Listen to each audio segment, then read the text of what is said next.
Good morning, everybody. It's bright and early Thursday. How's everybody doing today? I missed your hat. What's it say, John? I'm good. Grumpy. Oh, grumpy. So that was I answering my mean, question there. every everybody. That's all I buy anymore. I used to buy all Harley stuff. Now it's all grumpy stuff. You got inspired by Pat. No, it's actually the quality is just as good as Harley, and it's like half the price. Harley's gotten Oh, outrageous yeah. with their pricing. Their t-shirts are over the top for pricing. I used to collect them. I like that shirt you've got on today. That's a nice one. We have My a grumpy.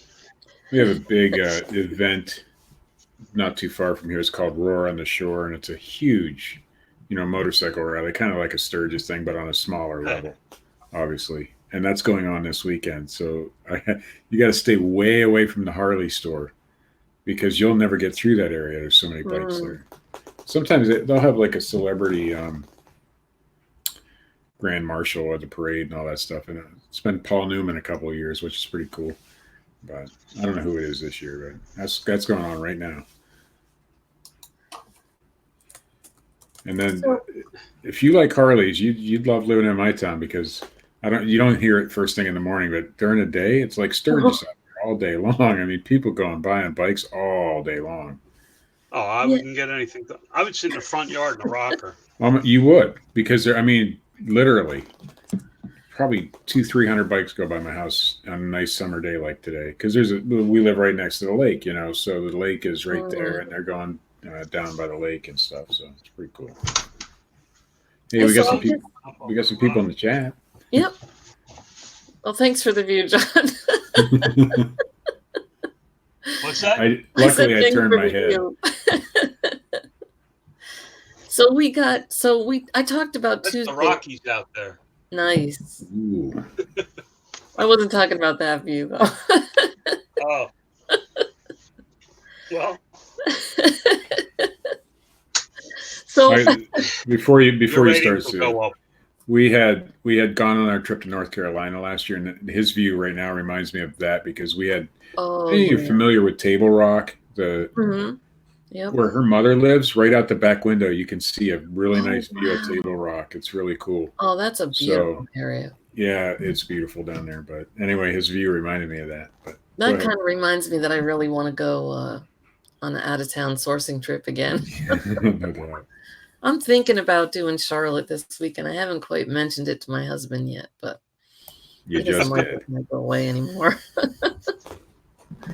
But I talked about Tuesday that we were going to go on a tour of ChickfilA. Whoop. The one thing I can't stand about Streamyard is how backwards it is. Because when you're looking at yourself on the screen, it's backwards. But anyway, I thought it was, first of all, it was a really fun and interesting tour. So it's the support center. They call it the support center. It's really headquarters down near the airport in Atlanta. It's very strategic for people flying in and out. I mean, it's less than 5 miles from the airport, but it's in a really beautiful, the campus is beautiful, all tree lined and really, really nice place. But aside from it being a really cool building and a fun tour and everything, one of the things they talked about was it's basically more than you see the actual operations of Chick-fil-A. You walk through the buildings and stuff, but they mostly talk about the life of Truett Cathy, who was the person who started Chick-fil-A. And I mean, it's a really neat story about, he sold Coca-Colas door to door on a wagon as a 10-year-old in the Depression. That's how he started as an entrepreneur. And he really, really wanted a bike, and his parents couldn't afford it. So he saved up for a bike. And he sold Cokes, and then he sold newspapers. And he sold so many newspapers, he won the contest for getting a trip to the beach. But he wanted his brother to go with him too, so he helped his brother sell enough newspapers to do the same. Anyway, it's a real interesting story. And he's written a few books too, so if you ever wanted to know about his business ideals or whatever, he's you can look up the books that he's written. But I thought the one neat thing was at one point, it was 1982, they were building the headquarters because they were a growing company. And the interest rates had skyrocketed back then. I know because I bought my first car then, and my interest rate was 21% interest, if you can imagine that. And it wasn't because I had bad credit. That was like the norm then. What were you going to say, John? That was good credit. Yeah. That was during the Carter administration, but we won't mention that. Anyway, the whole point of this what I'm talking about is they got together, the board members. I don't know if it was actually a board then, but anyway, the like 6 people who were sort of in charge of the company got together for a whole weekend to kind of figure out what direction to go in. And after the whole weekend, they really hadn't come up with anything. And Dan, who's the son of Truett, he said, instead of thinking about what we're doing wrong, because that's what they spent the weekend doing. Why aren't sales going up like they always had? Instead of thinking about what they were doing wrong, let's think about what we do right and kind of compound on that. And I just thought that was an interesting, thought process. Like sometimes we spend a lot of time thinking about, I'm not listing enough, I'm not doing this enough, I'm not doing that enough. But we really, and I think that's in our personal life too, that we think negatively, I'm doing this wrong, I'm doing that wrong. And maybe we could change that and turn it around and just think about what we're doing right and build on that. I just thought that was an interesting. I think that plagues a lot of us, though. I think, because if you go look at Facebook groups and Amazon forums, it's always the negative side of things that you're not always, but a good portion of the time. And everybody's thinking on, this is what's going wrong, but not as many people are thinking on what's going right. I think we tend to think a little bit more like that. And I think it comes across on this show a lot, but not everybody thinks that way. And I think the norm is to think the opposite way. Well, this is going wrong and that's going wrong. And I think the more successful people, not saying that we're some huge success or anything, but the more successful people try to think, okay, let's expand on the good stuff and leave that bad stuff behind, And I've been at little, I don't know, conferences or whatever for work and different things when they talked about, write down 6 things you're doing wrong or 6 things you don't like about yourself. And then they turn it around and say, okay, write down 6 things that you like about yourself or that you do well or whatever. And I think people have a much harder time thinking in that way, just thinking positively about yourself. So I would assume that would kind of bleed over into business. A long, long time ago, I worked for and you may be familiar with it, you may not be, but there's an insurance company called Combined Insurance. You ever hear of Combined? I don't think I have. Yeah, they're basically a door-to-door insurance company. You had to go door-to-door. Hated it. Hated the job. But the one thing I got out of that is every morning we had to go to a meeting, and in that meeting, they stressed the importance of having a positive mental attitude. And I've carried that part of that. I hated the job. I sucked at it, really. I'm not a door-to-door sales guy.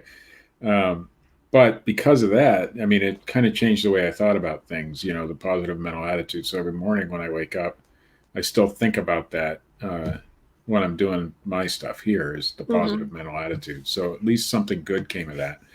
And I think it's important in business that we keep a positive mental attitude and stop thinking about all that negative.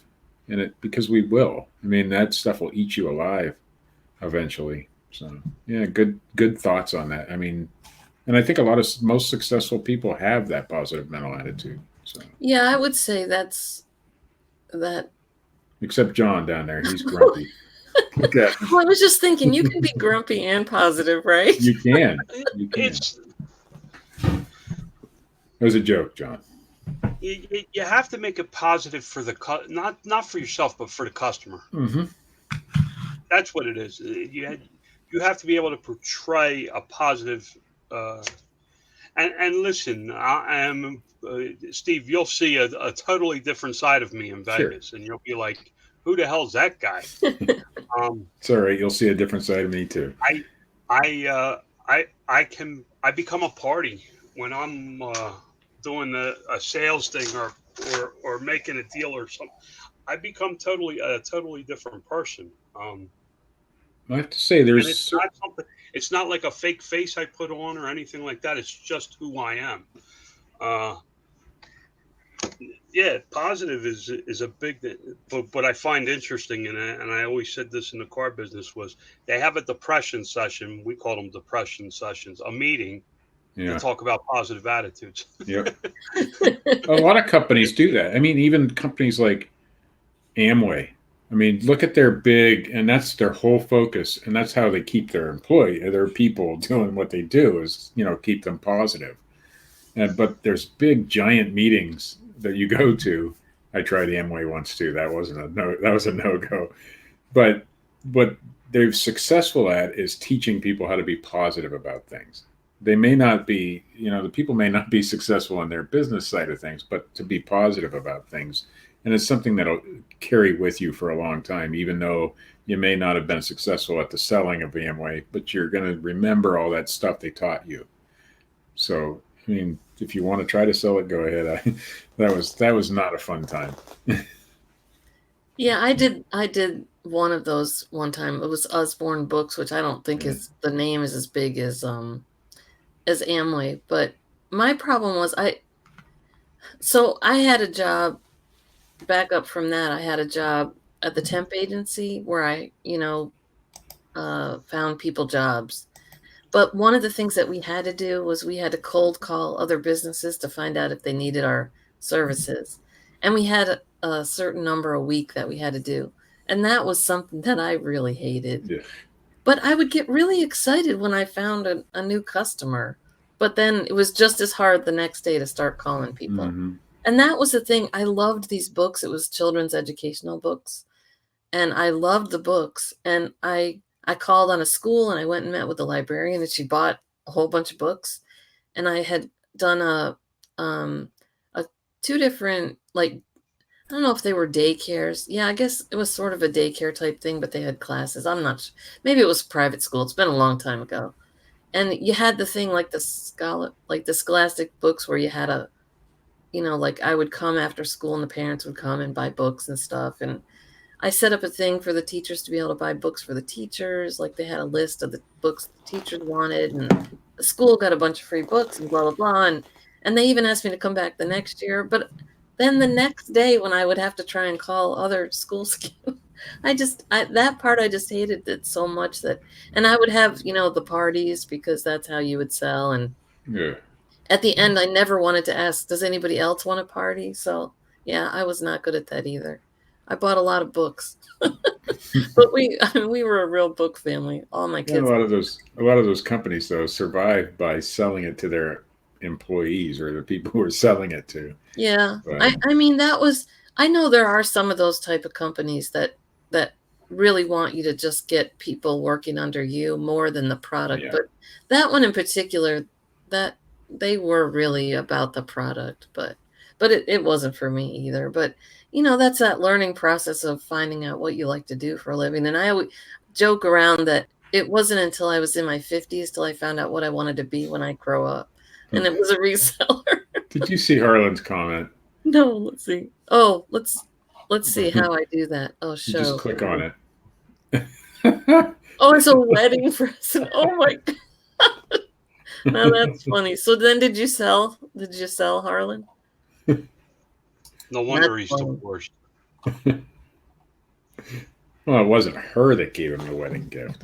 Well, I hope not anyway. It was probably her parents. But Amway and companies like that ingrain it in you so much that you would think about giving that as a wedding, God. Because it's more of they teach you a lifestyle rather than a business model, which is probably why we think of Amway and think companies like that the way we do. But there is a lot of lessons to be learned from companies like that too. I mean, they've survived how many years? I mean, everybody knows at least one person who sold Amway at one time. So I do now because I know you, Steve. Trust me, you know somebody. I remember it being really big. Oh, yeah. And it's still, there's still a lot of people who do. They tried to change it to Quick Start a and that's when I got into it, when the internet became a thing, and then it didn't work for them, so they went back to their old business model. But I thought, I'd give it a shot because they were trying to think progressively, and this still didn't work. So because they tried to use the old business model on a new platform, and it just didn't work. But yeah, I'm not. I quickly realized that sort of thing isn't for me. Door to door or talking to people, that kind of thing. See, even I think we all, as people who think entrepreneurially, try things like that. We're more prone to try things, like Amway, and I did Combined Insurance, which it's a real legit company, but you got to go door to door, or sold sweepers, tried to sell sweepers, that kind of thing. I think we all try things like that. And I did, for sure. I did a lot of that stuff. Door to door would be really tough. Try selling somebody an insurance policy door to door when they're not expecting you to show up. I'm trying to think. I feel like some big company I worked for, that's how the owner started. Selling policies door to door. I just can't imagine doing that. I sold my flags door to door. Yeah, I just can't imagine that. At least you had a product in your hand, though. I mean, like go knocking on someone's door and say, "Do you want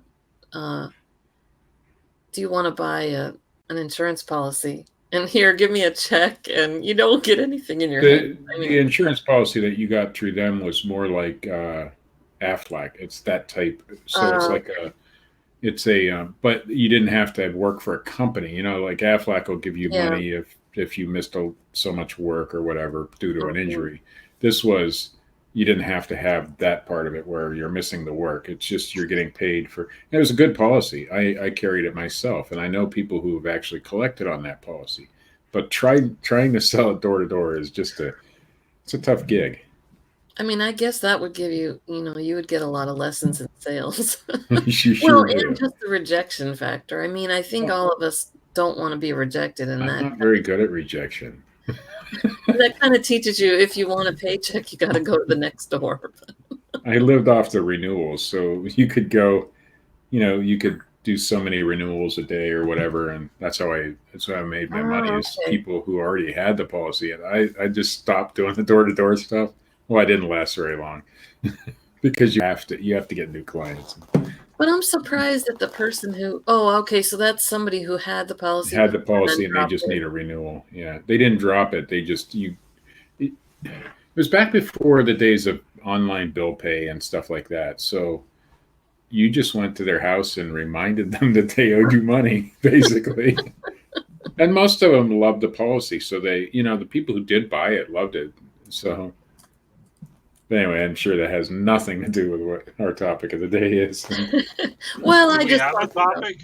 Well, I just said, how was your Prime Day? Because I just thought we would talk about sales or whatever we want to talk about, or if people had questions in the chat, we could do that too. My Prime Day was the same both days. It was no different than any other day for me, for the most part.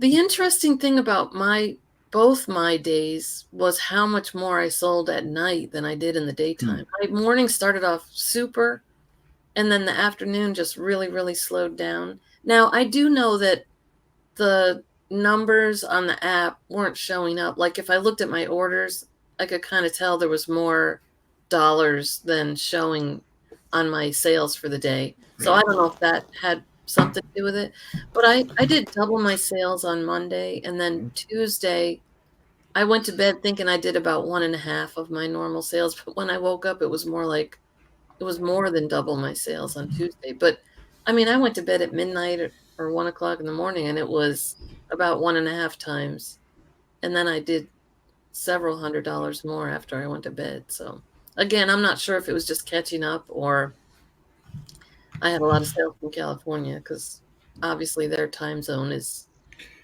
really. I'm wondering if eBay was running. I know they were running some sort of promotions during the Prime Day, but my God, my eBay sales exploded for those 2 days. I mean, exploded. I made several $100s on eBay both days, and so eBay did something right this year, at least on my end, because I was selling a lot of stuff. I think I don't. I think people were also just in the frame of mind of being online, you know. I think you got it, Sue. I don't think eBay did anything right uh, for Prime Day. Yeah, they Hmm. ran a couple of ads, but I think what it is you have to understand Prime Day creates this big influx of people into because they force these sales. Somebody showed on Facebook. I don't know if anybody's seen it. Um, a camera, $10,000 worth of camera I equipment did. for $97, where there was a mistake. People are looking for that stuff. So the craze created around Amazon, it's just like the bikes in your town right now, Steve. If you go into the restaurants, their sales are skyrocketed Oh because yeah. of what happened. So with Prime Day, you drive all these people onto the internet, and eBay gets an overflow because every year I've seen my sales go up on eBay, Well, I'll and some take people it price regardless. shop. Some people price shop. I didn't do anything special on Amazon or eBay for the sale because why should I? I mean, I know people are going to be on there to buy anyway. But what I did notice on the eBay side of things is people were buying my higher priced stuff. So I had several sales that were over $100 on a single item, all on those 2 days. So I don't care what happened. I just know that I made some good sales. I mean, I do care what happened. I should care what happened. And we should analyze why that happened. But I think you're probably closer to the truth of it than I am. You know, eBay didn't have to run any specials. They're just already out shopping. It's like Black Friday. You're going to, and that's why they run Black Friday because you're going to Walmart to buy an item. Well, you're going to buy another item while you're there. I mean, it's all loss leaders for them. The sale items, you know. But also, the malls have Black Friday sales. So you're at one store already. You're going to go to that next store and that next store and that next store. So it's the same idea, I guess. Um, somebody's talking about in the chat about hazmat, and you will, Tamara, have to send in the MSDS sheet for the product, which sometimes you can find it online or from the manufacturer. If you do a Google search and put SDS or MSDS behind the name of the product, a lot of the times that'll come up. Mm-hmm. Now, I can tell you when I do my bundles, it's a little bit more difficult because you have the MSDS sheet has to match the product title. So if I'm selling a bundle that has a different, you know, it's a lot of different things, and one of those things could be considered hazmat, it's a lot harder. For Amazon is not going to accept it because it doesn't have anything to do with the title of your product. And that's the problem we're running into with one of our bundles right now. We can't get SDS sheets into Amazon that match what that product title is. So there are exemptions too. So if it's a normal everyday product like I don't know, something that wouldn't be hazmat, and they ask for that, you can fill out an exemption sheet. And so that's how we did it with the one product. It went straight through. The other product, we're still waiting on the, you know, hazmat. Yeah, sometimes I had a tricky one because somehow Amazon thought it had batteries, but it didn't. It was a toy. And the exemption sheet talks about the specifics of the battery, but it doesn't give you a place to say there isn't a battery. So I kind of went back and forth on that one. It does take time, Tamara. I mean, they're saying that it's been stranded since July 8th. That's Yeah, really not it'll that take long, time. especially with Prime Day going on. Yeah, it'll take time. It does take time. That's I mean, we're focusing on more of the bundles and the wholesale or the, you know, direct from manufacturer type things nowadays, and that's things that you don't think about ahead of time as hazmat and how long it takes to actually go from startup to actual launched product. I mean, it takes some time. Yeah, And you got to be patient about it. And I think Mommy Income talks a lot about it too. Is before they really see any traction on one of their bundles that they send in, it's like it can be up to 3 months. And I don't know if that's the same with what you're doing, John. I know you do a lot of pay per click, so it's maybe a little bit quicker. And when I launch a product, I expect it's going to take 18 months. Yeah. 18 months before I see steady sales. Now, listen, some of my products take off in 2 weeks, and the sales just. I sold a baseball item for years, and I sent it in, and I figured it'd be slow, and I sold out as soon as I sent it. I sent in double. At one point, I was selling 900 units a month, and it was just, it was just an odd item that I was able to get my hands on, and it just took off, and it just stayed that way as long as I could get the item. But then, on average, it takes 18 months to launch a new product. It's not easy to get traffic to it from Amazon, especially if you don't run pay-per-click in some kind of fashion. It's not easy. When I go in and I speak to a manufacturer, I said, look, I'm not here to sell you a bill of goods. When we launch this product, it's not going to sell for 18 months. And when they accept that fact, then the ones that take off, they're like, oh, man, that's great. But you have to reinvent, it's 18 months on average is what I have found over the years I've been doing it. And it also, So it goes. Anything for 18. If I decide I'm going to sell something, I mark my calendar 18 months out before I even start to really look at it. I think we get very impatient in this business. Sometimes we expect, especially when you've done a lot of RA and you're just selling hot items and things like that, and you try to switch gears. And now, she's trying to send in a product that might be considered hazmat.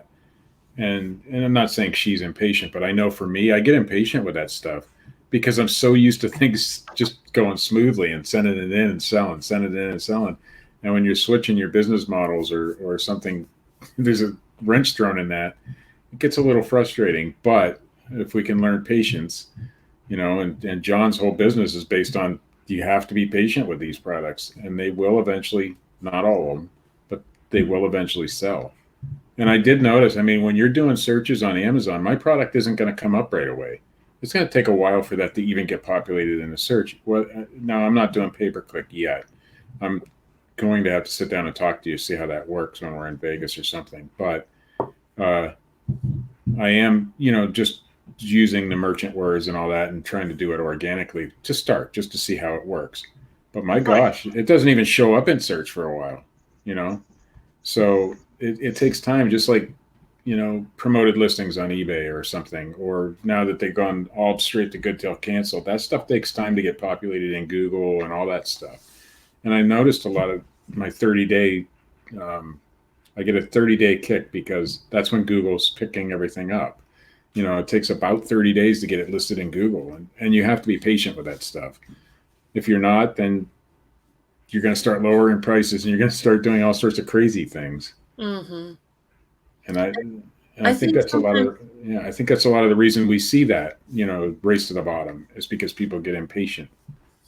That's a good one, Craig. Craig says, I don't have a problem learning patience. Yeah. I have a problem exercising. I think a lot of us have that same problem. But I think, and back to hazmat, I think people think, oh, that's just, poisonous product or a battery or something like that. But it can be a magic marker. Or I remember a big thing I don't know if it was last Q4 or the one before, bath fizz, those like bath fizz items were really. I can tell you one of our products that we sent in has nothing hazmat in it, not even remotely considered hazmat, and it still had to go through hazmat review. Mm-hmm. And it might have had something to do with something in the keyword or the title or something. Now that one went smoothly, but the other one not so smooth. And it's not because Amazon wants to be asses about it. It's because they have to protect their employees. So they're going to be really strict. They have to. They're required by law to have MSDS sheets for all that stuff. You probably are supposed to as well because you're selling a product. You're supposed to carry that MSDS, or they call it SDS now, same thing. You're supposed to carry that. So they're just trying to follow the law and keep their employees safe. That's all. Yeah, because last year they did have a couple fires in the warehouse. Mm-hmm. And let's assume a paramedic has to respond to a chemical spill and treat somebody. They have to know what's in that chemical to be able to treat you correctly. And that's that's the whole idea behind that sheet of paper that you send in.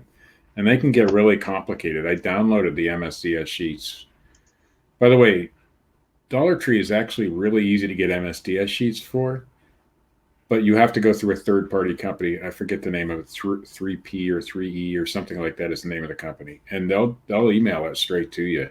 All you do is send them a request, and they'll send it right to you if they have it, which they do. They carry all Dollar Tree's MSDS sheets, but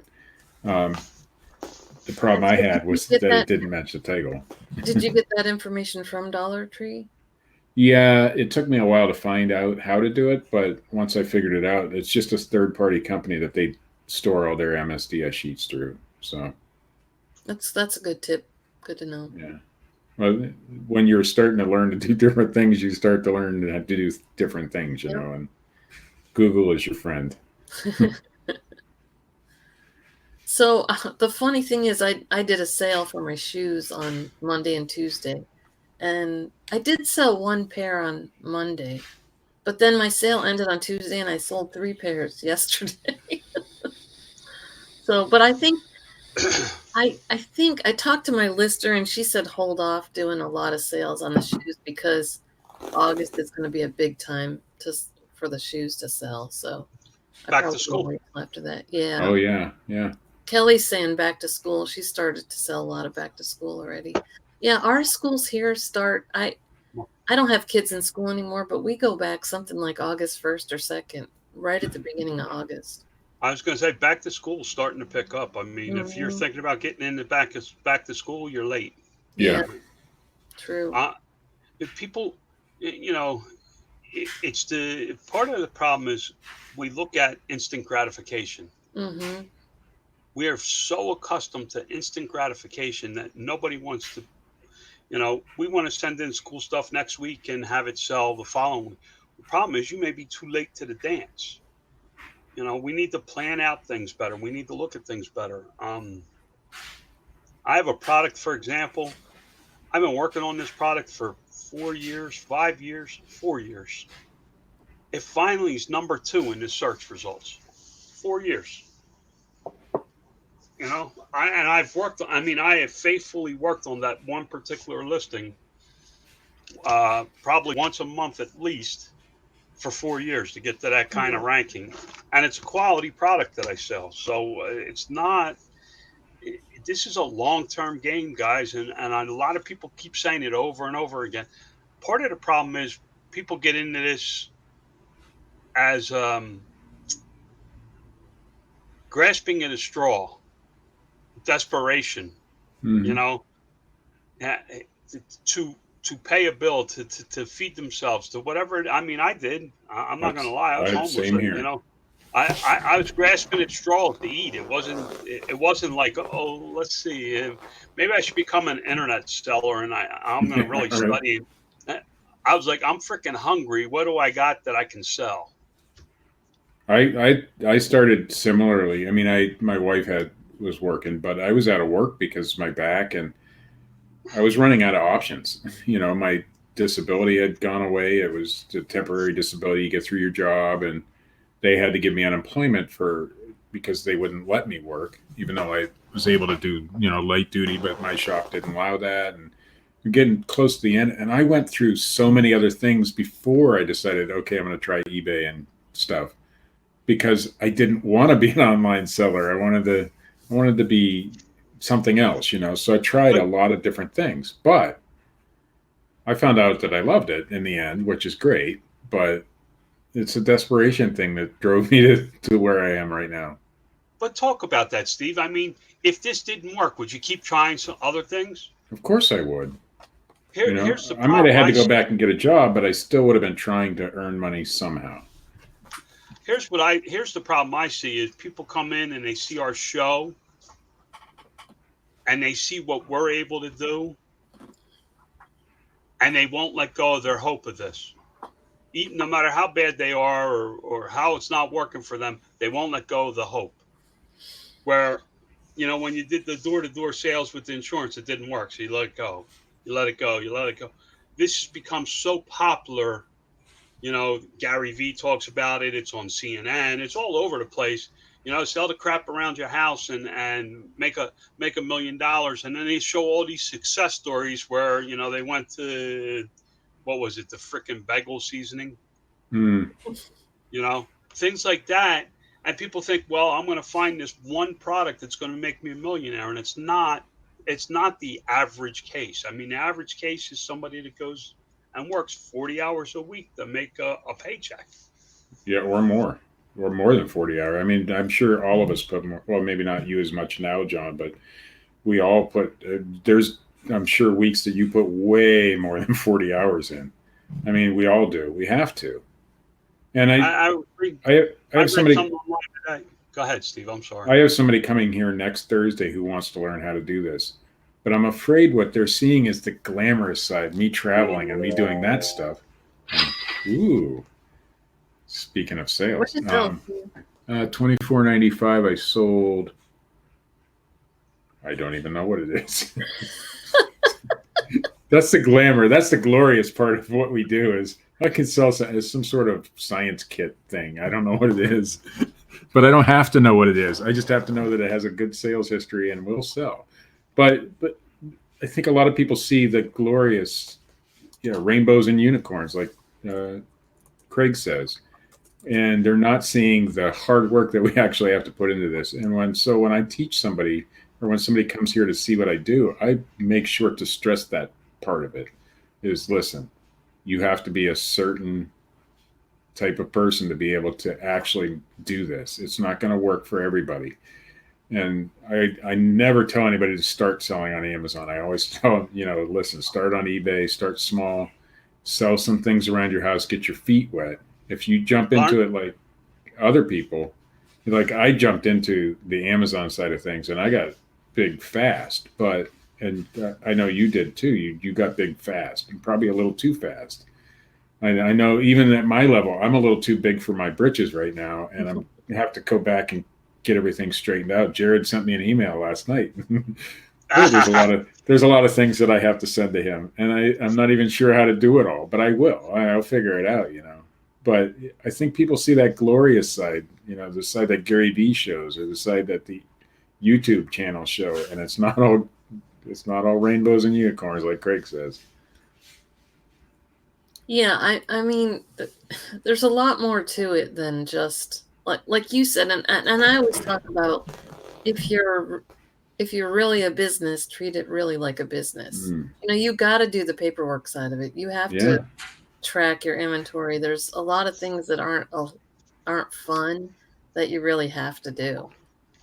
And if you put it off like I did, it's going to catch up with you. It's either going to catch up with you when you hire an accountant and they want all that stuff, or when the IRS catches up with you. And I'd rather have the accountant catch up with me, to be honest with you.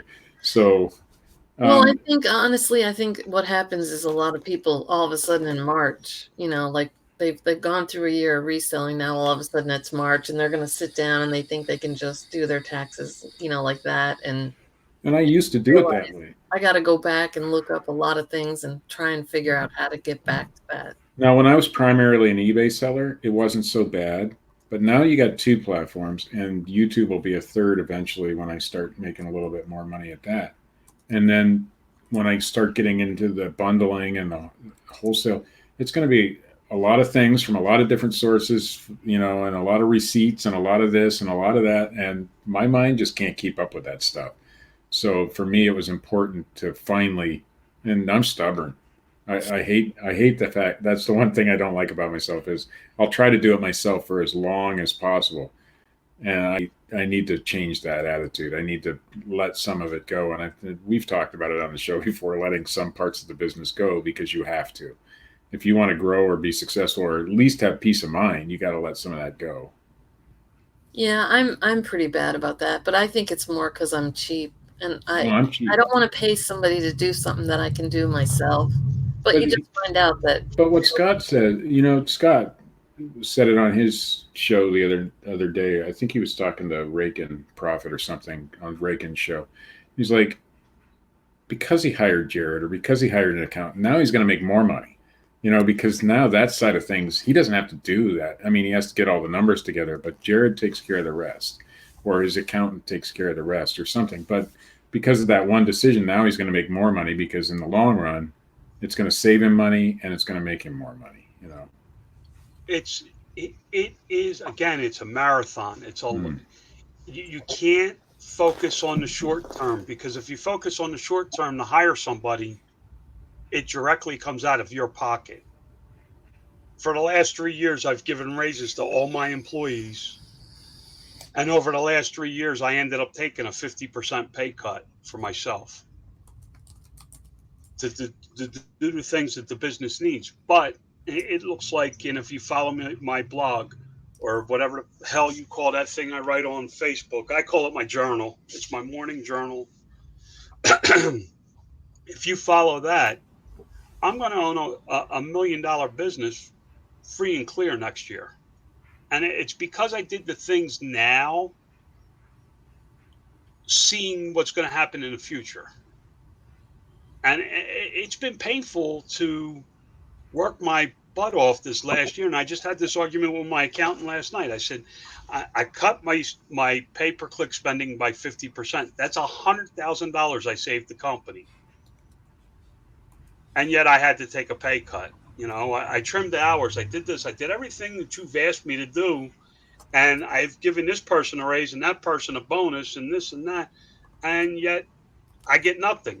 And he's like, but look what you get in a year. He keeps pushing me to look, you know, in a year from now, look where you're going to be. In a year from now, look where you're going to be. Because the short term, it sucks to hire people.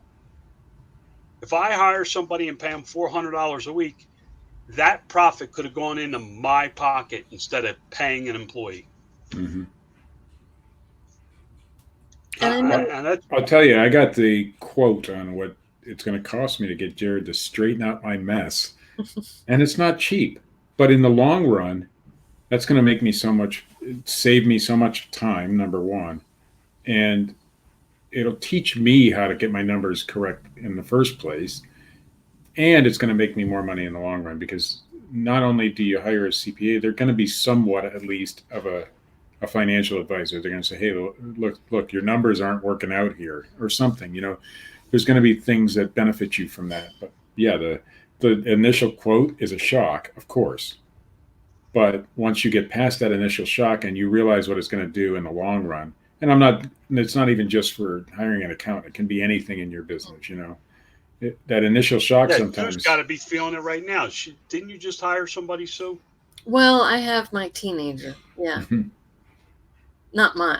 I mean, I added and it. when you stop and think about it, that came out of your pocket. Yeah.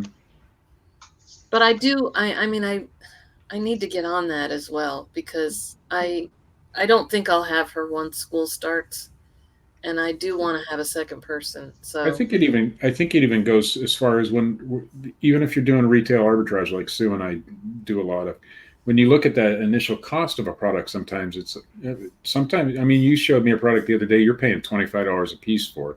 Now you're selling them for what, 50 or so. But my mind was like 20, not on this particular product, because I'm past that now, but my mind used to be $25 I got to spend per item. I'm not going to do that. But in the long run, that $25 item is going to make me thousands of dollars if I were to be able to sell it. I'm not able to sell that particular product the way she is, but you got to get over that initial cost factor sometimes to get past a certain point in your business. And once I finally did that, by Amazon went pretty good, you know, for a long time. Now, right now we're in a low point because of the sourcing. We haven't been out doing the sourcing like we should. But that's another whole side of the business. If you're not out doing the work, you're not going to reap the benefits, you know. But you're also working on the bundles and things, which is taking time. I mean, and I know that. And I know that right now it's going to be a low point, because we want to focus on a more steady income, as opposed to let's go out and there's a sale going on, let's go find this stuff, you know, because I think it's more beneficial in the long run, obviously. And you can do both, you know, you don't have to stop doing the RA or whatever, because we love the travel part of that. You know, we love seeing new parts of the country and doing things like that. And so we'll continue to do that. But we need to steady your income. And that's where the bundles and the even private label, that's why a lot of people do that. And, you need that more steady income. But there's nothing wrong with being one person either. I want to throw that out there, because I keep saying, Sue hired somebody. You got your accountant now, Steve, and things like that. And I strongly recommend, even if you're just one person, if you have an accountant, you'll make more money in the long run by having somebody, because they show you where you can save on expenses that you didn't really think about and things like that. But there's nothing wrong with being one person. But if you want to grow, you have to get over that expense. There's going to be a ceiling that you hit as one person. You can't do more than 24 hours of work in a day. You just can't do it as one person. Two people, you can do 48 hours worth of work. You never sleep, but you can do a total. Well, I can what tell I'm you. saying is, you hit a ceiling and you can grow by adding more labor hours. And the reason I like talking to you, John, and I don't want this to sound offensive or anything, but I can learn from the things that you did wrong, and I can learn from the things that Sue did wrong and right. So, and I can take those things and build my business maybe a slightly different way too. That's why I think we do this YouTube stuff, is so that we can show people, hey, sometimes we do things wrong too. We're not always doing it right, and I've done a lot of things wrong, probably more wrong than right.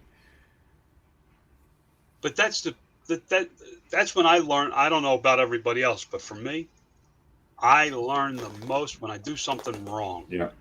When I screw something up, my lessons from it are going to be much greater than if I sell this bottle of water and I make $1 million and it's an overnight success. I learned nothing. No. And it actually boosts my ego to a point where I think I could sell the coffee cup and make $1 million, and then I get spanked, and then I learn from those mistakes. But it's the mistakes that teach people. Yeah, that's what I tried to tell my son was on a baseball team and they won every game. I'm like, and so what did you learn? You don't learn anything when you win all the time, and you're going to get conditioned that you're going to win every time, and that failure is a lot worse when you actually do eventually fail. So I'd rather, and I somebody said it, I think it was Chris, the thrift shop hustler, says he likes it when he fails because it teaches him a lesson. Yeah.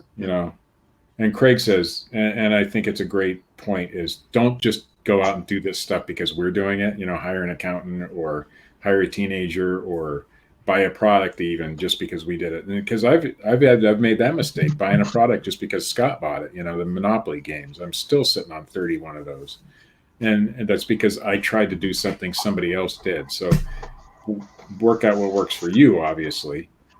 Don't just do it just because Monopoly games away. Because I'm tired of hearing about. I want to keep them around. Money on them, and you keep them.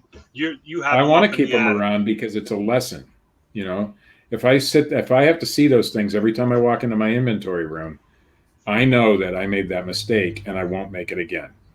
So that's why they're still here. So you could just keep one. Yeah, frame it, put it on the wall. Like how some people put that first dollar that they made and frame it and put it on the wall. You can put the first Monopoly game up. Right. First really. I can't say it was a complete failure. It wasn't. When they were selling, and they were selling for good money. It's just that too many things can go wrong when you're just trying to do something that somebody else is doing. That's true. And I agree with what Craig said as well in a lot of different areas.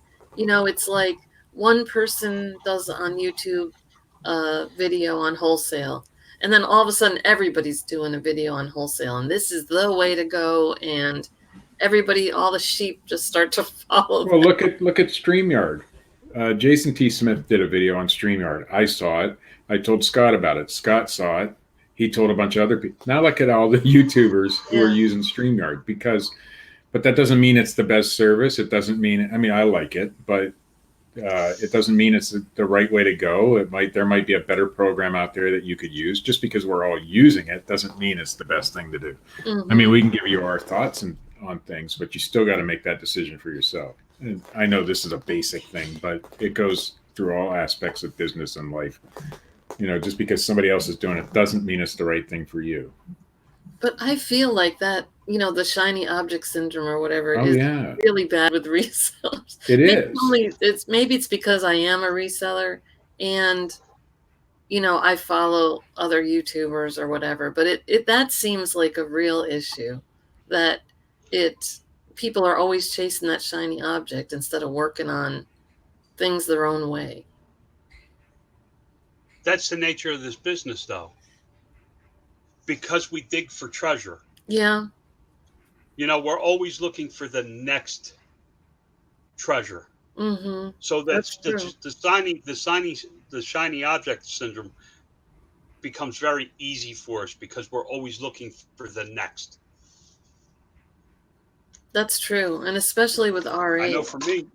Because, we have to be finding the next product. Because if it's something seasonal, if it's something, unless you've got a whole lot of evergreen products that you're just selling every day on a regular basis, most of us like to find. I mean, the treasure hunt is one of the best parts of the job. Love the thrill of the hunt. Love it. That's why I still do eBay, because I can go to yard sales every weekend and it's just fun to find that stuff. And there's a lot of stuff I keep for myself too, because like this, I bought a Bose Wave radio and it's sitting right here in front of me. Where am I ever going to find a Bose Wave radio for $5? $5. That works. I mean, it works fairly well. The CD player part doesn't always work, but it, and so that sort of thing drives me to keep going on that side of the business. But I also realize now that I need that steady, more evergreen type products, and that, have to, or else what is, when the low spots come, then I'm going to be struggling to pay my bills or whatever. And I don't want that. So, but I still love the thrill of the hunt. I always will. And that's why I'll continue to do RA and yard sales and eBay and stuff like that. Go ahead, John. But there comes a point because I'm going to tell you the other side of the coin. And you can't say that you will always love the hunt, because there you may don't come know. a point. The other side of the coin is you get to a point when you have enough, and every time you add something, it becomes more stressful to you. You have to find your end game too. Yeah. Because you now took your hobby, your interest, your love, and made it into a business. There has to be an end game. There has to be a level where you're happy.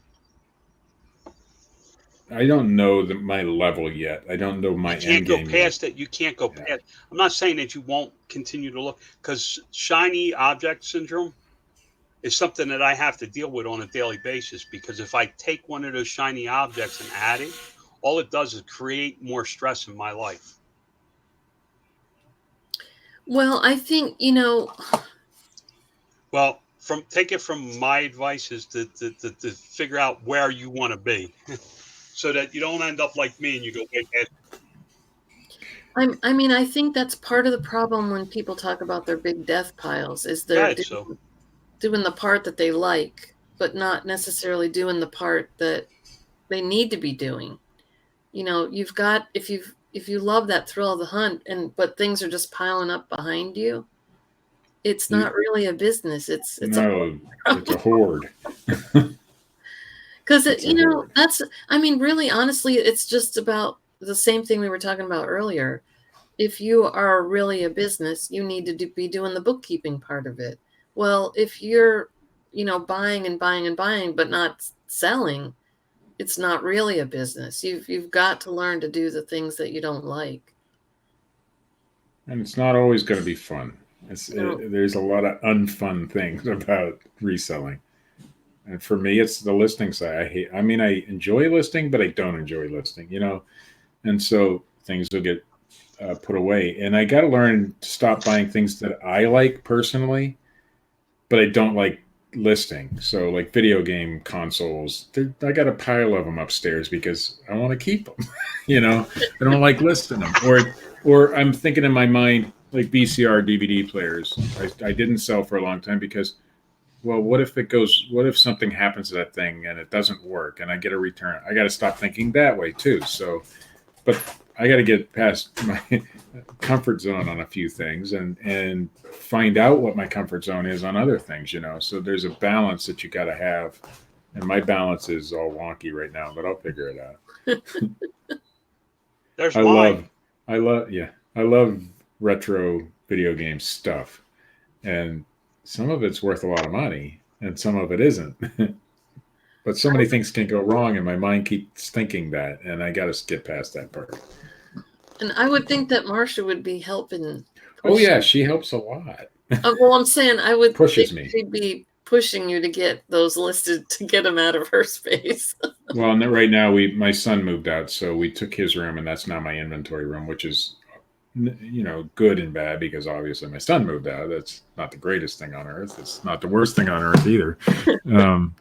But now we have an extra room. He just lives uptown. He lives with my daughter, so it's not like he's still with family. So, and they just bought a house it's like an old 4-unit apartment building, but they're not going to rent the apartments out. They're gonna. So he's got one part of it, and they've got another part of it, and so, so he'll stay there for a while. And it's not like he really went anywhere. He's just like 6 blocks away.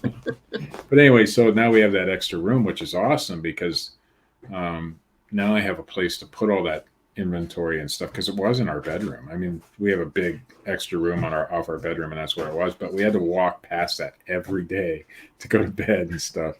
And that can you never get away from the business when you have it like that. So now it's in a separate room, and I can shut that door if I need to, and take that little break from it, which is nice. But now we have a place to put it instead of the kitchen table or the closet over here. You don't want to see my office right now. It looks nice and neat behind me, but if I were to turn the camera a little bit. Well, I made it a point the other day. I said, all right, I'm not going to start working today till I clean off my desk because I just had receipts. And then I'll be, processing at my desk, and most everything's on shelves behind me. Well, you don't see the other shelves, but okay, this I can't list right now. So it would sit on my desk, and I just had piles on my desk. And if I had a little camera, I could turn it around and show you. I actually sent the lady that works for me, I sent her a picture of my desk. I said, I just want you to see it clean because in case by the time you come back next week, it's not clean anymore, but I've actually kept it pretty clean. So sometimes it feels better when your space is a little cleaner too. Oh, John dropped out. For me, I like to be surrounded by things. My wife is the total opposite. She'd rather more sanitary type situation. So we sometimes living in, sometimes that gets a little difficult because I like to be able to see things and she likes not to be able to see things. And because if I put it away too far, John's internet died. Okay. If I put it away in another room where I can't see it sometimes, then it'll never get listed because I can't see it anymore.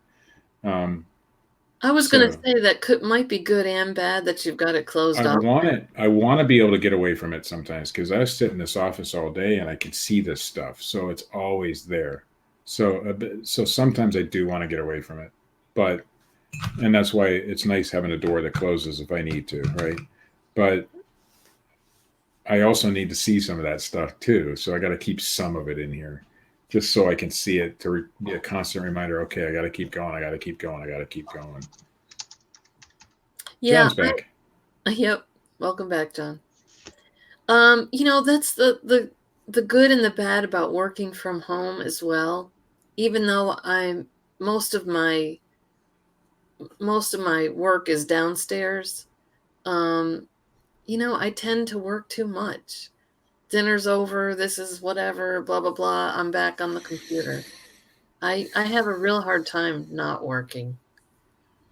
Well, it's always a constant reminder because you're right there. It's there all the time. And some of it, like if we can separate it, like you have yours in your business or in your basement, which is great.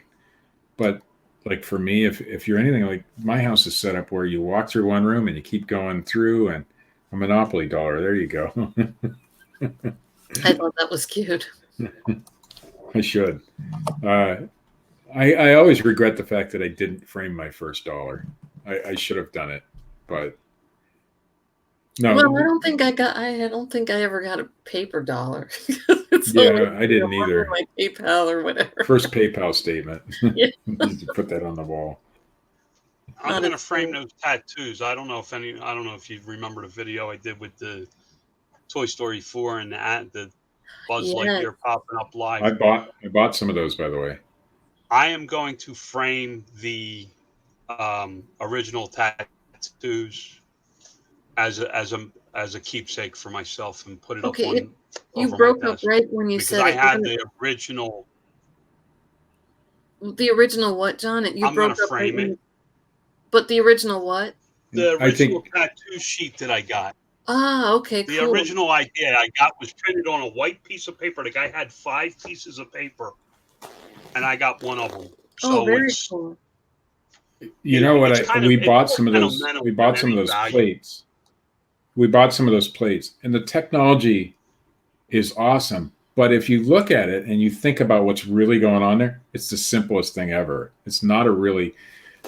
But to take somebody to think of, okay, let's do this and make it do this. It was, yeah. So we bought some just because you showed them on your, and they are. It's the coolest thing I've ever seen.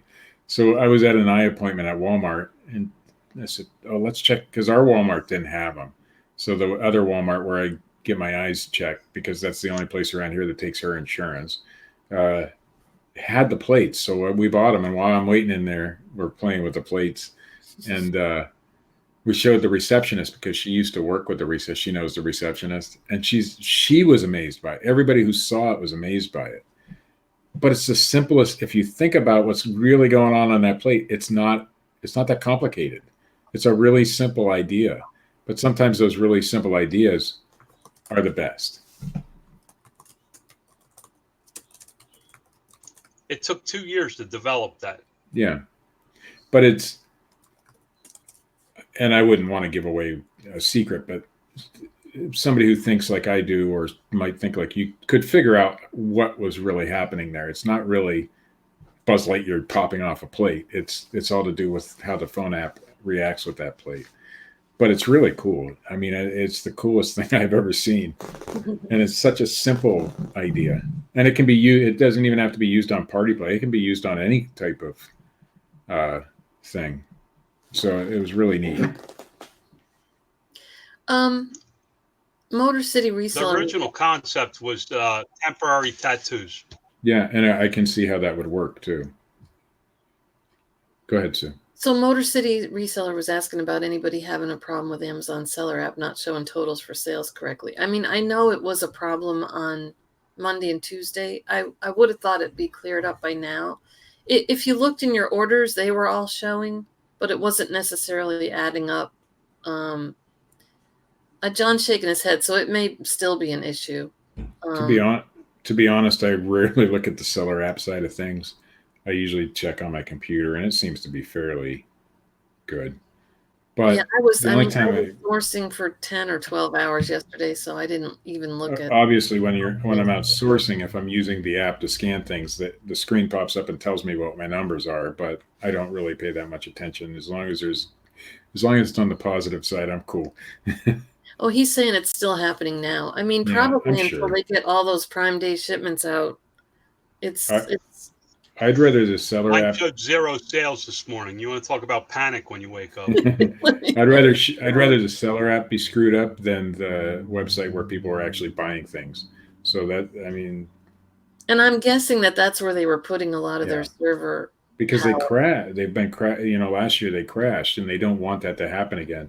So where would you dedicate your server power to? I would dedicate it to where people are actually spending money. That's all. Okay, same thing for me. I see 1, 2, 3, 4, 5, 6, 7 sales this morning already, but mine's showing $0. Yeah, I didn't even look yet. So yeah, it's still a problem. I didn't catch that. Siri thought I was talking to her. Yeah, mine shows 0, but I don't know what I've actually sold. I can't go 10 minutes without a sale, and I'm not bragging. It's just I know that any 10-minute period that I don't see an increase in numbers, there's something wrong with the server, not the sales. Yeah. And you have to look at your orders, and you'll see that orders are being processed. Mm-hmm. And I got up at 4 o'clock this morning, California time, so I know that they, uh, I'm sorry, 1 o'clock California time. So it was only an hour after the change where they switched the day. And I had 0 sales. I knew it was wrong. Mm-hmm. Yeah, so I'm sure they'll start getting that straightened out. Carlton, what I'd like to know are you going to hire an accountant as a reseller? No. Laugh if you want. Scott has a degree in accounting. Yep. Yeah. And he hired an accountant. Well, to focus more on, obviously to focus more. And just because you have a degree in something. Doing it when he goes home. So I'd like to know if he's going to hire one. My wife. If he does, there's a hell of a recommendation.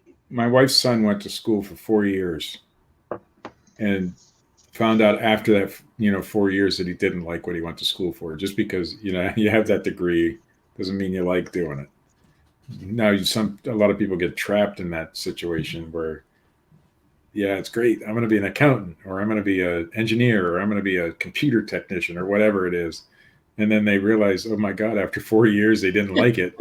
And now you're stuck because that's what you went to school for. But he decided that okay, yeah, I spent all this money on school, but I'm going to go do construction because that's what I like. So it is what it is. Sometimes you can sort of morph. Accounting is pretty. You better like some numbers than but I don't. I was going to say, sometimes you can kind of morph what your degree was in to a different part of the business. We talked about people who are resellers and like that sort of, if you want to call it industry, but just aren't very good at it, or there's issues with what they're doing. And, maybe you can end up making a software for the reselling industry, or, there's other parts of it, and not necessarily that you have to go from accounting all the way to construction. But you know what, if you can make money at either one, and why not do what you like? Because it's so many hours a day of your life that you're working. It's better if you at least like the job. I think we're most of us are lucky that we like what we do, and that's why we become successful, because we actually like it. Once it becomes a job, it gets a little worse. And I don't want it to ever become a job. I want it to be. Now, eventually, it probably will. I know it. I know that day will come where it's more like a job some days, and in fact, some days it is like a job. Some days I don't want to be doing this, but it's most a days job for me. Yeah, most days I enjoy what I do. Most days, not every day. Some days it's too much like work. Yeah. But if that's what we talk about, outsource the things that you don't like first. It was a lot of freedom for me when I got rid of all the accounting side of it. And now, really, that's the processing is the part that I don't really like anyway. So, I had a long talk with my son when I was in Texas, and he said, Mom, if you're going to grow, you have to outsource that part of it. And he says, my problem is it's not really, I'm too picky. I want to make sure it's done perfectly. And even if I do it myself, it's not going to necessarily be perfect. But that's the part that kind of holds me back from giving it all up is, I don't know, perfection might be a little strong word, but but that's the part that worries me. The hardest thing that it's not, it's just making sure that it's done right. The hardest thing that I am going to have trouble giving up is the shipping side of things. And I know it sounds weird. I enjoy it. I love shipping things. But I'm so afraid that it's going to get broken or damaged on the way there that I have a heart, not afraid, but because I pack well. I have only ever had one item break, and 2 items, excuse me. But I also know that USPS insurance, if it's over a certain amount, it's going to kick in, or if it's priority mail. So it's not really that big a deal. But for some reason, that's the hardest thing that I'll ever have to give up, is that side of things. And I don't know why. But do you have to give it up? Do I? I don't have to. But if I were to get, like, we were packing up our bundles, our first bundle that we sent in. And I'm thinking to myself, well, I want to do it this certain way. Can I let somebody else do it? Can I teach somebody else to do it the specific way that I wanted in that package, even though it really doesn't matter? It's just a bunch of items put together, right? But that's not true. From this side of it, from my side of it, when you delegate things, you need to have a system and a process. Right. So that, and I tell people all the time when they come to work for me, when you screw up, the reason I am so rough about how you have to do it my way, every single step, or I fire you, is because when you screw up, and everybody will screw up that comes to work for me, I can go back in and fix it if you do it my way, because then I can follow and figure out where in the process you made the mistake. It's not about control or anything like that. It's about being able to fix a problem when there's a problem. So you do need a process. Now, do they need to stack product A on top of product B on top of product C? No. And you need to learn to give that up. Right. And if you read my post today, I talk about that I have this business that runs. And it runs, and it's like an old machine. It's clunky, it goes boom, boom, and it makes a lot of noise. But it constantly produces, and you look at it and go, why is it still producing? And then you make an adjustment and blow the whole thing up. You're trying to make it put in this pretty package for perfection. What Sue was talking about, you want it to be perfect before you turn it over. Well, it's never going to be perfect. Right. And you're right. When I was packaging these items up, I had to have this one piece here and this piece on top of that, and this one at this angle. And I'm thinking to myself, does it really have to be that perfect? It doesn't. But in my mind, that's how I want it, and that's how I would want everybody to do it. And it doesn't have to be that perfect. Now, I have certain guidelines that I want to fit it into. So as long as it fits into that guideline, it should be okay, right? Because I sent in, let's say, dimensions to Amazon, and it has to fit in that box or that bag or that packaging. But as long as it's in that packaging and it's not all a mess in that packaging, it should be fine, But me, that's a hard thing for me to give up, is letting somebody else put it in that configuration, that at least in a close way that I want it. And I don't know why, because it's not that big a deal. As long as it gets in there, the products are safe, and it's in at least close to how I want it. That's it. That's all that should matter, but it's not all that matters in my mind. I even had time having Marcia help me put them in, and it's her product. She's the one who came up with it. I mean, in a sense, it's sort of your first try at bundles. Yeah. You want it to be just right. But I have to say that I have, the lady that works for me, Carla, there's been times when she did something a little different than I did, and actually was like, oh, that works better. Well, yeah, and that's what I got to get over too, is I know that my way is probably the least efficient way. It's just the way that I see it, I mean, we had a multi-pack on something a couple Christmases ago, and she was, putting 2 in a bag and kind of taping it over and one day she said, if you put 3 in here, it fits perfectly. And we ended up selling and making more on the 3-pack than we did on the 2-pack. So it was like, okay, that was a good, so even though you might be concerned that they won't do everything perfect, they might figure out something even better for you. You just never know. I try to put sunglasses on when I go into my warehouse. Mm-hmm. I know, seriously, I haven't been there in a year. I probably have 50 new products. I'm sure if I walk in there, they're not going to be doing anything right in my eyes.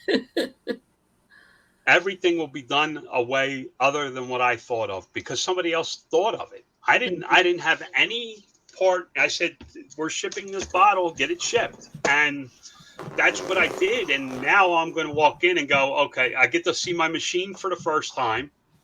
You know, I have this machine that does, I have an automatic shrink wrapper. You put the product on a square and it goes through the machine and comes out the other end all shrink wrapped and done. I've never seen it. But here's the thing. I got a 15-second video of it. Those guys are doing that every single day. So they know what they're doing. It's like when your boss comes out on the floor and says, you're running your machine wrong. Well, when's the last time you ran it? Well, I've never run it. So, you know, that kind of thing. And I'll get over that eventually, that kind of thing. But I mean, I worked in factories all my life. So I know the boss thing. I get that. I mean, because the boss is always going to tell you you're doing it wrong because they have a certain vision and you have a different vision because you're the guy out there actually doing the work. And he's the guy in that. This is how you think anyway. He's the guy sitting in his cushy office all day long, even though obviously it's not a cushy office. I mean, he's got a lot more on his mind than you probably do because all your job is to run that machine or pack that product or get it out. And that's it. That's all your job is. I mean, yeah, there's complications behind that, but you don't really have to think of the business side of things. And so now I'm coming from one background, trying to go to another background or to a new background, and it's different. It's a whole different mindset. And I got to get over that part of that mindset where, okay, yeah, I'm the guy out here doing this every day. And you're the guy who's trying to tell me how to do it, you know, that kind of thing. I think. Go ahead. Well, I think it's really good to mesh those two things together because I remember when I worked at the temp agency, every day we had to use the software. We had a special program that, you know, we had to pull up clients or we had to pull up employees to find. And every day I used to think, who designed this? Whoever designed this never worked in a temp agency because it was very clunky. You had to fill in things that weren't really necessary. And there were things missing that were really necessary. And I remember this is back some years back before, I don't know, before Google was like an everyday word. And I would have people call the office and ask for a phone number of one of our other temp agencies. And it was sort of like 19 clicks to find that. But one day I just hopped on Google and, you know, put it in there, Kelly Services, whatever town. And it popped up and I was like, oh my gosh, I'm not even going to use our system anymore if somebody calls me and needs a phone number. But I do think that's a good thing to mesh together. You know, find out from the bottom what works well from the people who are actually doing it. I think everybody should start at the bottom. I think my son's like, when I bought him a car, he's like, I want this type of car and I want this. I'm like, you know, you're going to get a piece of crap because if you can learn to drive this one, you'll be able to drive any other car. And that's what I did. I bought him a junker. First of all, it's his first car. And if he wrecks it, which he did, you know, it's not that big a deal, but I'm like, you got to learn from the bottom up because if you learn from the top down, it's not going to work out right. It's not going to work out for you. Well, the other thing too, I mean, when I was a kid, we all had to buy our own cars. But when my oldest was around 16, 17, a lot of families where we lived were buying their kids a car. And I made not that they couldn't drive one of ours, but I made my kids buy their own. And I think that you know, when you have that responsibility, I mean, my son actually came to me in his early 20s and said, I really appreciate that you made me buy my own because it made me, you know, care for it more. It was really good for him anyway. I mean, I did that when my kids were really young. If they wanted, like Joey was really into Tommy Hilfiger. It's like, okay, this is how much I'll spend on a shirt for you, $10 or whatever. If you want that shirt, you got to pay the difference, you know, and you got to work for it. So all my kids are really entrepreneurial. So, I mean, not necessarily that will turn them all into entrepreneurial, but I think they take more pride in it, or they, you know, want to keep things better when they've got a piece of it, you know, and they had to work towards that. No, my son had to work. The value of $1. Yeah, my Sorry. son had to work off half the purchase price of his Mhm. car. Bought it from my daughter's fiance, I guess. They've been living together for I don't know how many years. They've been in Pennsylvania used to have common law, and so it'd be marriage be kind of like that. But anyway, but he owns an auto garage, so my son had to work, at the auto garage so many hours to pay off his half of it, and so that's how that worked out. So now he bitches, moans, and complains about that car every single day. But I look at him, I said, "But you have a car, and you can go places now, right?" Yeah. Well, then, guess what? It's better than what you had prior. Yeah. And so if you learn from this one, the next one you'll treat better. You'll, because it's a better shiny object, I guess. It's a better thing. It's a better, and it's a goal to work towards. And he understands that I'm not going to go out and buy him another car. It ain't going to happen. The next one, and I told him when I bought this one, I said, the next one's on you completely. So you have to get your mindset ready for that. When this one breaks down, you're out of luck because you're gonna have to do it yourself next time. But because he had to work half of it off, he kind of understands that. Not always. I mean, children don't always. When I spoiled the hell out of him when he was a kid, and I shouldn't have. But he was my first son, although I had two children I adopted.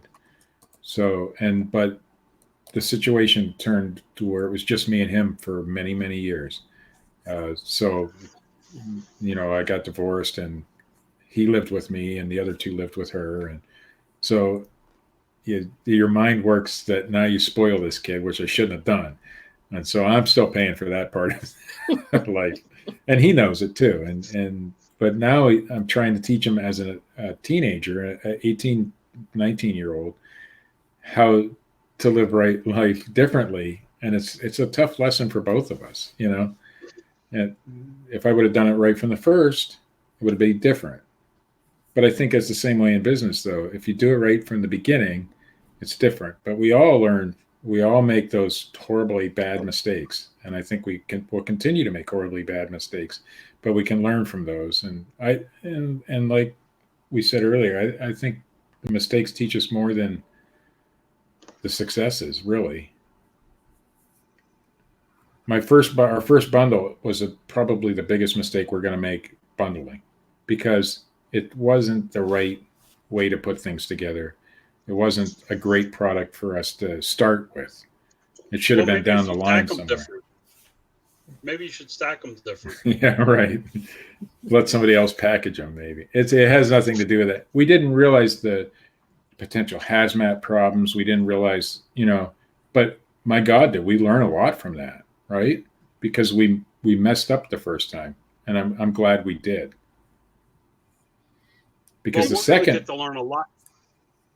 Go ahead. We're going to get to learn a lot watching Scott in about a month from now, and I hope you're watching this, Scott. When his son goes back to school. Yeah.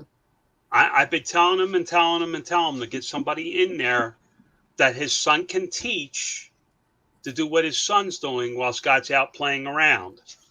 And all of a sudden, that day's going to come, and his son's going to go back to the school, and Scott's going to look around and go, okay, now what? TiVo says his other stuff is still growing. He's still out there. Now he's focused on two things instead of three. He's got those two things going better. And all of a sudden, he's going to turn around and go, eBay, what happened? TiVo says I really came out of my shell today. He's gonna have to, huh? TiVo says I really came out of my shell today. I'm just awake. I'm more awake today. That's all. We do this show early in the morning. For me, anyway. John's been awake for hours. Here. Yeah, John's been awake for hours, but not me. So, we talked about failure, and I think that's, I'm going to step on my soapbox for a minute now. I think that's part of what, I'm not going to say what's wrong with society today, but I saw a trend when Joey's 32, I think. I saw a trend when, back when he was, I don't know, second, third grade, he was doing the baseball team, and I was the team mom, and I had to plan the end of the year party, and we were new to baseball then. And so, you talked about your son winning all the games. We lost every game. We didn't win one game that season.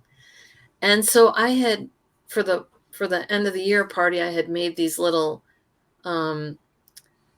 participation certificates for the kids, And I mean, I thought I was going to be lynched because because we didn't buy trophies, because all the kids got trophies at the end of the year. And I'm like, what? Why would you get a trophy for losing I really wasn't as strong as I am, so I didn't say much. But in my mind, I was thinking, why would you get a trophy for losing every game? So what would it mean if you're the winners then? And you get the same as the losers. There's no incentive there. At some point after that was when the teachers like, stop using red pen because it hurts the kids' feelings, or different things like that. And we actually had been in our kids had been in private school at some point, and I did the newsletter for the school, and our headmaster wrote the editorial on why kids need to fail and how they learn from that. And I just thought that was like one of the best things I ever read. And I think that's part of what this whole cupcake society is about, is that kids haven't had to go through a hard time, or we try to keep failure from them so much that then they just don't know how to live, really. I would say failure is probably the biggest part of success, really. Because if you don't have failure, you don't know how to succeed. You don't know how to overcome that stuff. Yeah, I mean, that's just to me, like you say, failure is really the lessons and how to overcome things. If you don't have to ever overcome things. How many big name people, failed many times? Walt Disney failed how many times before he made Mickey Mouse a thing, right? Yeah. There was a lot of stuff that he did, and some of his cartoons are very controversial if you go back and look. But he tried and tried and tried, and finally he got that success. And it works with a lot of, and not everybody. Some people are born into money, and some people But look at those people. Look at the people look at all the child stars. Yeah. Look what happens to them. Right. Not all of them. Not all of them, but look at the ones that don't learn from their mistakes. I keep every time. What's that kid's name? Todd Bridges is the one I think of the most. He had everything in the world in a time where being black wasn't the greatest thing in the world. We were still getting over the racial issues and everything. He had everything in the world and blew it all for some drugs. Well, a lot of those, all three kids from that show, had major issues in life because they were so used to success. And when that success went away, Gary Coleman became a security guard. I mean, come on. They didn't know how to handle it. They didn't. And very few people do. Very few people can go through. Look at, and I hate to bring up names, but look at Miley Cyrus. Look what happened. I mean, yeah, she's still successful, but look at the lifestyle change on that girl. Because she's the smartest person I know. She's very smart, yes. But look what happened there's a lot of things happened to her. And she went from being this very positive young girl teaching all these other, every time I go to a thrift store, I see a Hannah Montana product, right? Every time. And that stuff isn't worth a lot now because she's a whole different person today. But she was born into success, really, and but is she is smart. Is she still the same person? I don't know. Maybe nobody knows, but she does. The reason I say she's smart is because she puts that controversial stuff out there, and everybody's still talking about Miley Cyrus. True. And if you're talking about it, you're getting paid off of it. Yeah. Nobody's buying Hannah Montana stuff though, but they're buying her records or her albums or whatever, or watching her on TV or whatever, that kind of thing. Or big foam fingers. But But I mean, success for some people is okay. I mean, Kirk Cameron is a very positive young man. It always has been, and he was a child star, and he's gone on to be a very positive influence. Now, whether you believe in what he's saying or not is a whole different story. That's up to you. But so it doesn't affect everybody the same way. But Right. So I try to look at somebody like Oprah Winfrey, for example. She came from nothing and built that. She built off of her failures. And whether you like her or hate her, you got to admire what she came from to what she became, So I tend to look at people like that. She overcomes her failures. Right. I mean, she overcame her failures. She wasn't successful at everything every time. No. She went through Look a at lot this latest to thing. get What what is she it? had. Slim Fast or whatever it is she I don't bought? know. Whatever she bought recently. Look, Weight Watchers, and she still, she had to come out and say, "Hey, look, I got a problem." Yep. To save the company, she had to come out and say, I'm screwing up here, and it ain't working for me like it should. I need to do some things different. Now, I don't know what, I don't follow it, as you can tell. I'm a big boy. I like to look at very successful people like Oprah and people like that. Where did they start from? What was their background? And a good portion of the time, they were like, a lot of them were homeless, or a lot of them had nothing to start with, and they built upon that. And it's because they had that failure when they were younger, or and they built from that. And I love Look at that. Warren Buffett. Yeah. Look at Warren Buffett and some of the mistakes in companies he bought and things like that, and how he learned from it. If you follow Warren Buffett and all the things he's done in his life, and there's a very successful person when it comes to money.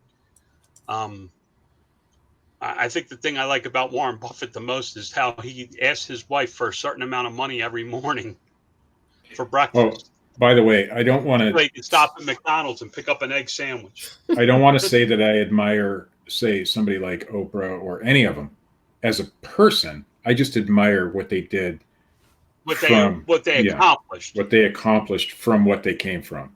I don't care who you are as a person. That's a whole different side of things for me. So she may be the most evil person in the world. I don't know. I've never met Oprah. I probably never will. But what she came from to what she became is inspiring to me. That's what I'm saying. And it might just fall right along in that what we were just talking about, failures and or having to overcome, life issues. What was thrown at you? Was it Dwayne "The Rock" Johnson was sleeping on mattresses he found in a dumpster for a long time? Yeah, I mean, he had to. That was where he came from. His dad was a famous wrestler, but it didn't translate to him until he went from his failures and became a success. So even though he grew up, Steve Harvey. Oh, I love Steve Harvey. Love that guy. $17. He had $17 to his name. $17 to his name, and had to be somewhere the next day for a show. Yeah. When you listen to what he has overcome, and you go, well, he just got lucky. No, he didn't. He worked his ass off. Yeah. Even people, there's people I don't really like say their political views, but look, Jim Carrey wrote himself $1 million check and worked until he got that. Oh, yeah. Mm-hmm. He said, someday I'm going to be able to cash this check. And he did. What did he start from? Nothing. Very little. I think, I don't know how many people know Herman Cain, but he's from the Atlanta area, and he ran for president a couple of years ago. But, he has written a few books as well, and he talks about when he was a kid. He's Black, and when he was a kid, you still had like the white water fountain and the black water fountain. And he said that him and his brother, they were out shopping with his mom, and he snuck over to the whitewater fountain and tasted the water. And he was like, oh, you know what? Tastes the same. It's the same thing, or it's no better, or whatever. It's not Kool-Aid. But the thing about it was his parents that said, you can be whatever you want to be, basically. The same thing with, oh my gosh, Ben Carson. Oh my gosh. His mother was illiterate. She could not read, but she made them read. I think it was like 3 books a week, and they had to write a book report on it. And she would like mark up the book report. She couldn't even read it, but she kind of faked it. And they weren't allowed to go out and play until they got their book reports done. And he became a brain surgeon, I mean, and he lived in the projects as a kid. But you can have such an effect on your children by letting them know they can do what they want. But I'm sure they had to go through failures as well. And, that just... There is a limit to that, though, because if you tell your kid, yeah, you can do, and then just give them things to get to that goal, it's not going to work out for them. Yeah. You have to make them work for it. Right, absolutely. Like she did. Yeah. Make them, because I'm learning that now. Fascinating thing I had ever heard, that his mother couldn't read, but she made them read, and she just faked and marked up their book reports. I thought that was fantastic. It doesn't matter your background. You can overcome anything, if you just put your mind to it. And you can't breed. It's going to happen no matter what to your children. You have to set them up. My daughter is a perfect example. Christina Grimmie was on The Voice, for the people that watch The Voice. My daughter competed against her in high school for singing. And at the end of the competition, Christina Grimmie said to my daughter, "You're the winner," backstage before they made the announcements. Everybody told my daughter she won. And she lost. I knew she wasn't going to win. She did not give her best performance. She has a beautiful voice, but she didn't practice. She didn't overcome. She didn't take the steps it takes to be successful. Christina Grimmie went on to do other things. My daughter picked up her guitar and went to try out at The Voice because everybody told her, "Oh, you have such an amazing voice." She felt that she didn't have to practice. So you can't instill in them that no matter what you do, you can be successful. That's not true. You have to take the steps to make the success. I mean, telling your son he's going to be a brain surgeon, you know what I mean? Ben Carson's mother didn't say, "Oh, you're going to be a brain surgeon. Here's a pack of candy. Go out and, lick on lollipops or whatever." I may have worded it improperly too. I don't know if either of their parents actually said you can do whatever you want to do, but it was more, you can overcome these things that are issues. But I'm sure that was instilled in them because I grew up poor as poor can be. We slept 5 people on a love seat sofa bed. So, there was not many choices growing up. If you looked around, if you look at my friends from my childhood and things like that, you look at them and they're all living, alcoholics, whatever it is, they're in gangs, whatever happened. That was what we grew up in. If you did not take the steps to overcome that and get out of that, it was your own fault. There was opportunities there. We may not have known the opportunities, but I was like, I'm not getting, I talk about the gangs. That's where I was going to end up. The Army made a crazy offer for a large sum of money, and that's the only reason I got away from it for 3 years. And that's what changed my life, was going in the Army. I got away from the drugs and the alcohol and the gangs. I was so you can overcome. Go ahead. Well, I was at a meeting one time, and actually, so this gentleman that I knew in Nashville worked with prisoners. Like, he would go in and he had a program that he had developed, and it helped them with their self-esteem, basically. But one of the things he said I found fascinating was the gangs. I'm trying to remember exactly how he worded it, but in other words, the same thing that makes people join a gang is what made people join a church. And we were all like, what? Yes. No, But absolutely. It was that fellowship. Yeah, like the fellowship, it gave them some kind of meaning to belong, and I just found that really interesting that I never thought about it that way, I'm not sure why I just said that, like what we were talking about that made me think of that. Well, you talking about how you left the gangs but it's true. It's 100% true. Is you join anything to belong to something. Michigan Girlhood Acceptance. Yeah, that's Boy, we really got deep today.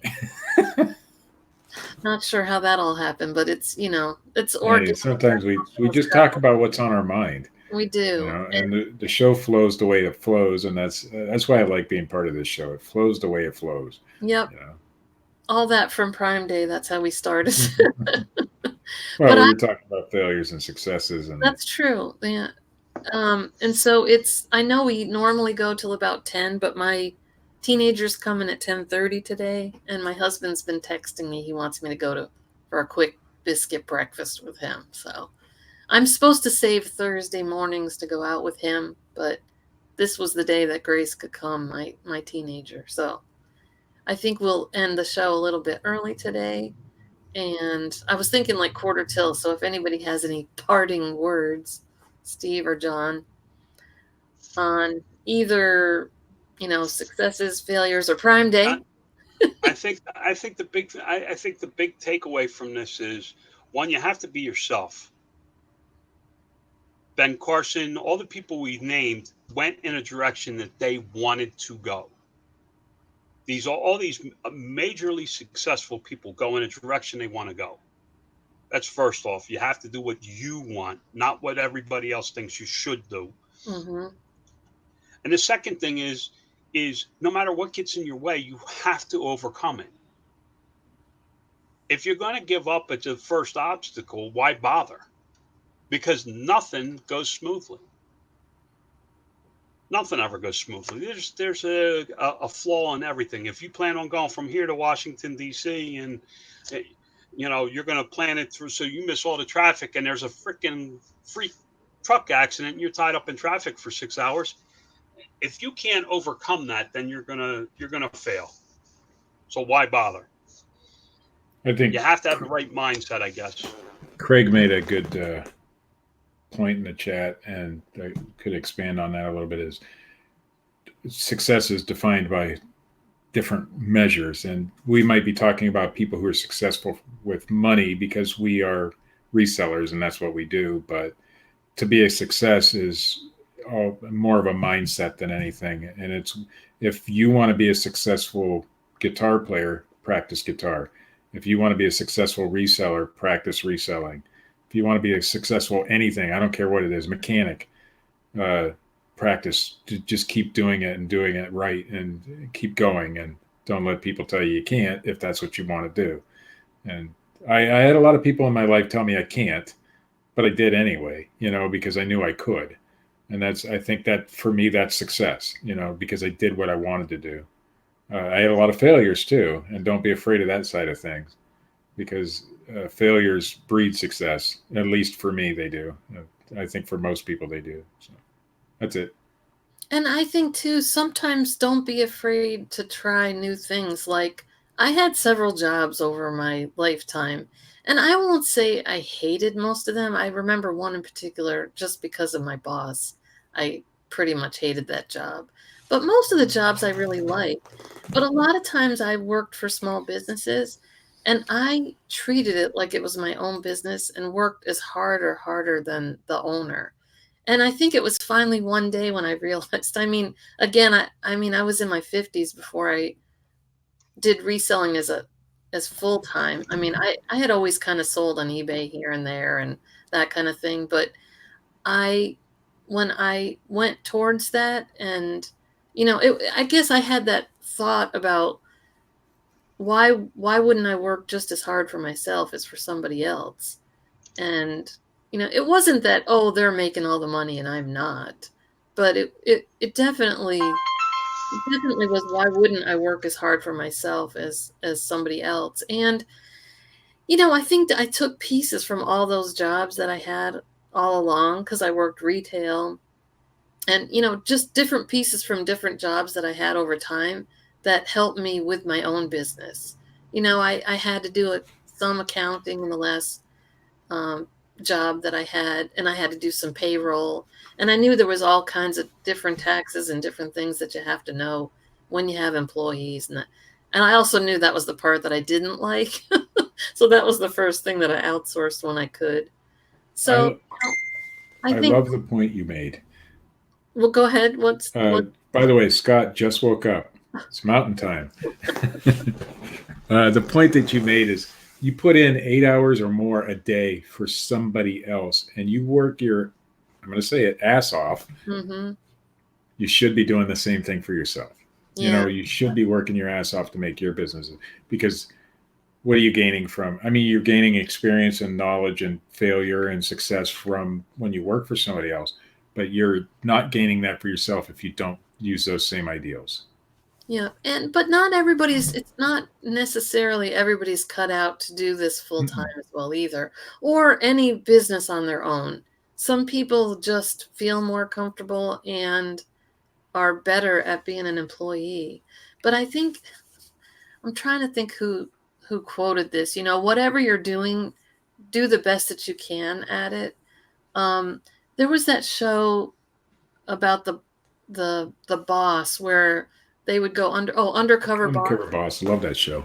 And there was a guy who cleaned toilets, the porta potties, and he was just out there singing and spraying those things. That's right. Whatever. Enjoyed it.